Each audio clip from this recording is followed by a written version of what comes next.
Global योग्यता में आप सभी का स्वागत है। आज हम लोग देखेंगे रामचरितमानस के प्रारंभिक अध्याय, जिसमें कवित्व और कविता के लिए श्री तुलसीदास जी ने क्या कहा है।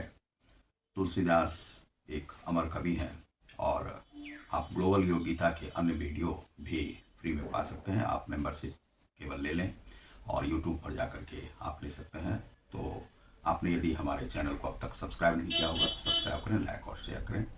और तो आज सबसे पहले देखते हैं कि श्री तुलसीदास जी क्या कहते हैं इस विषय में, कि आगे आने वाली जो रामचरितमानस की कथा है उससे प्रारंभ में उन्होंने क्या कहा है। तो सबसे पहले श्री हनुमान जी की वंदना। श्री गुरु चरण सरोज रज निज मन मुकुर सुधार, वर्णो रघुवर विमल सुजोदाय फलचार, बुद्धिहीन तनु जानिके सुमिरो पवन कुमार, बल बुद्धि विद्या देहु मोहि हरहु कलेश विकार। ओम। श्याम सुरभि पय विशद अति, गुणद करही सब पान, गिरा ग्राम्य सिय राम जस, गावही सुनहि सुजान।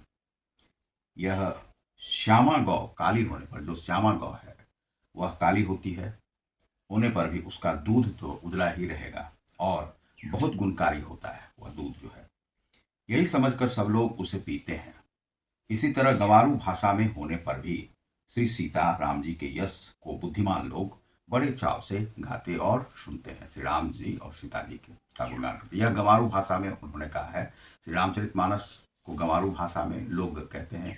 पहले यह संस्कृत में था, संस्कृत के बाद जो है इसमें जो है पंचमेल, खिचड़ी और सभी प्रकार के हिंदी भाषा में इसे लिखा गया और इसमें बहुत सारे शब्द अन्य भाषाओं से भी लिए गए हैं।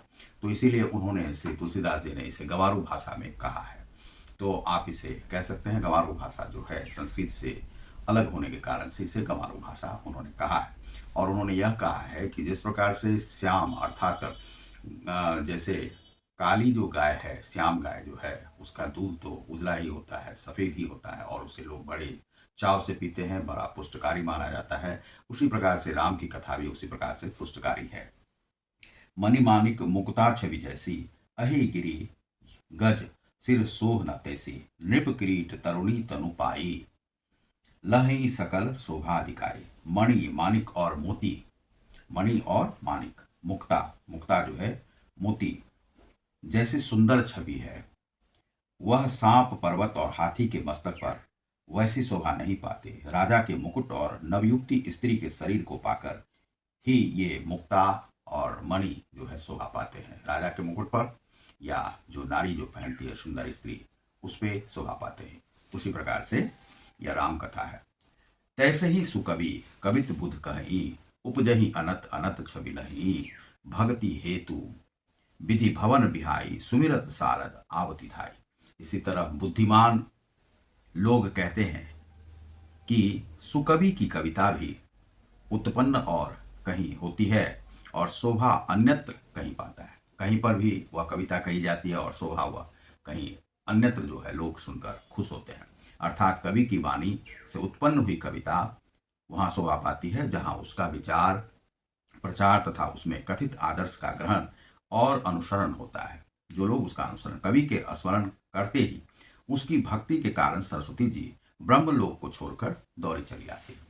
तो जहाँ पर भी अच्छी कविता का जो है प्रवाह होता है, वहाँ पर श्री सरस्वती माता जी स्वयं ब्रह्मलोक को छोड़ करके चली आती हैं। ऐसा श्री तुलसीदास जी ने कहा है। रामचरित सर बिनु अनुआए, सो श्रम जाई न कोटि उपाए, कवि कोविद अस हृदय विचारी, गावही हरिजस कलिमल हारी। यह कलि को हरने वाली यह कविता है। सरस्वती जी की दौरी आने की वह थकावट रामचरित रूपी सरोवर में उन्हें नहलाए बिना दूसरे करोड़ों उपायों से भी दूर नहीं होती है। कवि और पंडित अपने हृदय में ऐसा विचार कर कलयुग के पापों को हरने वाली श्री हरि के यश का गान करते हैं। किन्हे प्राकृत जनगुण गाना, सिर धुनि गिरा लगत पछिताना, हृदय सिंधु मति सीप समाना, स्वाति शारदा कहीं सुजाना सुजाना। संसारी मनुष्यों का गुणगान करने से सरस्वती जी सिर धुनकर पछताने लगते। जो संसारी लोग हैं, जिन्हें आध्यात्म का ज्ञान है, उनकी बातें सुन करके उनका जो है सो आती भी है तो वह पछताने लगती हैं। और मैं यहाँ पर किसके बुलाने से आई, वह किसके आह्वान पर आई वह पछताने लगती। बुद्धिमान लोग हृदय को समुद्र, बुद्धि को सीप, हृदय को समुद्र समझते हैं और बुद्धि को सीप और सरस्वती को स्वाति नक्षत्र के समान कहते हैं। जौ बरसई बर बाड़ी विचारू, हो ही कवित मुक्ता मणि चारू। इसमें यदि श्रेष्ठ विचार रूपी जल बरसता है तो मुक्तामणि के समान सुंदर कविता होती है। वह कविता जो है सो श्रेष्ठ हो जाती है। जुगती बेधी पुनि पोहियई रामचरित बर टाग, पहियई सज्जन विमल उर शोभा अति निर्वाग। जिस प्रकार से उन कविता रूपी मुक्तामणियों को युक्ति से बेध कर फिर रामचरित रूपी सुंदर तागे में पिरोकर सज्जन लोग अपने निर्मल हृदय में धारण करते हैं, जिसमें अत्यंत अनुराग रूपी शोभा होती है, वे आत्यंतिक प्रेम को प्राप्त होते हैं।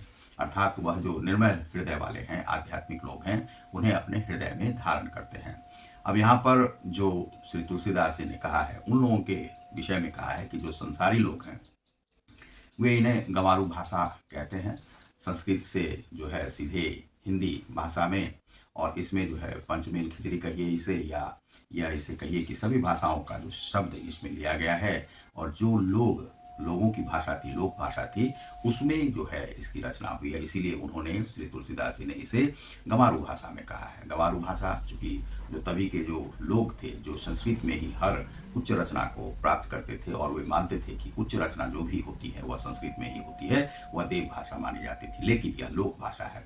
लोक भाषा अर्थात जो लोगों की जो भाषा है, जिसमें वो एक गंवारू भाषा में बोलते थे आपस में, जो उनका चाहे भोजपुरी हो, ब्रजी हो, अवधी हो, ये सब जितनी भी भाषा, बुंदेलखंडी हो, ये सभी जो भाषाओं का जो मेल है इसमें है। इसलिए इसे सभी लोग समझ सकते हैं, और इन्हें सभी लोगों ने स्वीकार किया है, तो उन्होंने इसे गंवारू भाषा कहा है। अब दूसरा एक और इसमें जो वर्णन है वह वर्णन यह है कि सरस्वती जी जहाँ पर भी अच्छे काव्य का पाठ होता है वहाँ पर सरस्वती जी उतर कर आती, जहाँ पर उसका लेखन भी किया जाता है वहाँ पर सरस्वती जी ब्रह्मलोक से उतर करके आती हैं। लेकिन अब यहाँ पर है कि जो संसारी लोगों की रचना होती है वे हंसी मजाक में सारी कविताएं कह जाते हैं, और उस कविता का कोई प्रामाणिकता नहीं होती है, कोई उसमें रस नहीं होता है, और क्या रस है, और ठठाकर लोग हंस पड़ते हैं। इस प्रकार से वहां पर यदि सरस्वती जी आ जाती हैं तो अपने सिर को धुनती रहती हैं। क्यों? क्योंकि वह सोचती हैं कि किन लोगों के बीच में आ गई हूँ, और वह कविता नहीं रहती है। लेकिन जहाँ पर आध्यात्मिकता से ओतप्रोत कविता रहती है तो उसे निर्मल हृदय वाले लोग ग्रहण करते हैं, और वह आध्यात्मिक लोगों के लिए ये राम कथा है। और राम कथा और सिया राम के चरित्र को उन्होंने यहाँ पर वर्णन किया है, और उसे महान गाथा, महान कविता के रूप में यहाँ पर स्वीकार किया है। श्री तुलसीदास जी ने ऐसा कहा है, क्योंकि उन्होंने कहा कि अच्छी कविता जहाँ पर नहीं होती है, आध्यात्मिक कविता नहीं होती है, निर्मल हृदय करने वाली कविता नहीं होती है, वे कविताएं कविता नहीं होती हैं। लेकिन वे कविताएं कविता होती हैं जहाँ पर आध्यात्मिकता होती है, लोगों के हृदय को निर्मल करती हैं, तो वे कविताएं हैं, वहाँ पर सरस्वती जी अवश्य ही विराजमान होती है। और कौन ऐसा होगा जो सिया राम की कथा को सुन करके प्रसन्न चित्त नहीं होगा, अपने हृदय को निर्मलता से नहीं भरेगा। आप देख रहे हैं ग्लोबल योग गीता को। मैं विकास, बहुत बहुत धन्यवाद। नमस्कार।